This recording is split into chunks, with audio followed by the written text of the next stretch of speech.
মিলে আমরা এখানে বসতে পারবো না ইনশাআল্লাহ। তাই আমি আপনাদের বলবো, শুধু আমরা একটা বারের জন্য আসুন।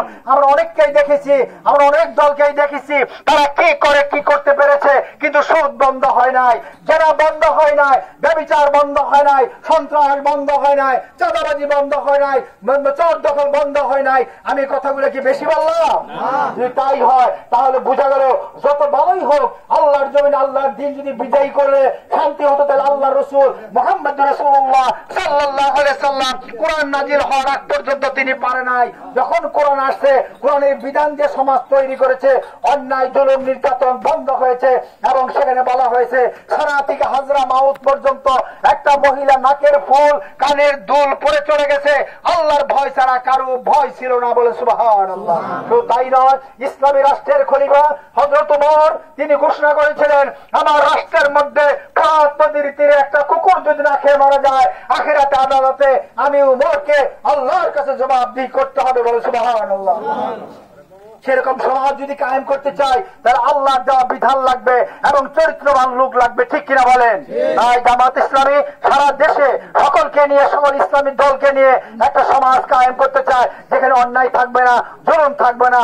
আমাদের দেশে জাতি ধর্ম বর্ণ নির্বিশেষে হিন্দু বৌদ্ধ খ্রিস্টান সকলে একটা জিনিস চায়, সেটা হলো শান্তি, ঠিক কিনা বলেন? এবং শান্তি দেওয়ার মালিক কে?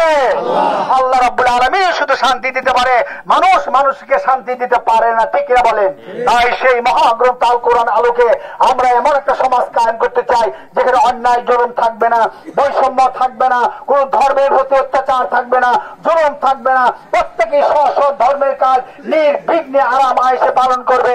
এমন একটা সমাজ তখনই হতে পারে যখন মুহাম্মদ রাসূলুল্লাহ সাল্লাল্লাহু আলাইহি সাল্লাম যে ধর্ম, যে ইসলাম নিয়ে একটা সমাজ কায়েম করেছিলেন, এমন একটা সমাজ যদি কায়েম হয়। এই জন্য বাংলাদেশে জামাত ইসলামের পক্ষ থেকে আমাদের সারা দেশব্যাপী গণসংযোগ চলছে। আমি আশা করব আপনারা আসুন, সকলেই আমরা জামাত ইসলামের পতাকা তলে ঐক্যবদ্ধ হয়ে সহযোগী ফরম পূরণ করে জামাতে যোগদান করে আল্লাহর এই জমিনকে কোরআনের শাসনে আইনের জন্য আমরা চাষ করি, আমরা একটা সুন্দর পরিবেশ তৈরি করি। এই আশা ব্যক্ত করে আপনারা আপনাদেরকে বসতে দিতে পারে নাই, আমরা স্বেচ্ছায় এখানে এসে দাঁড়িয়ে এতক্ষণ পর্যন্ত আমার এই কথাগুলো শুনলেন, আমাকে যেহেতু সম্মান দিয়েছেন, আমি আল্লাহর কাছে ফরিয়াদ করবো, আল্লাহ তোমার বান্দারা যেমন আজকে আমাকে সম্মান দিল, কাল কিয়ামতের দিন আল্লাহ তুমি তাদেরকে শান্তিতে এবং সম্মানে ভূষিত করে। সকলে বলে আমিন।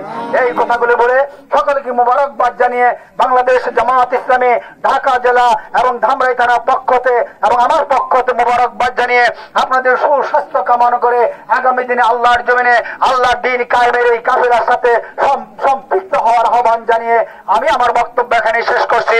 আসসালামু আলাইকুম ওয়া রাহমাতুল্লাহি ওয়া বারাকাতুহু। নারায়ে তাকবীর।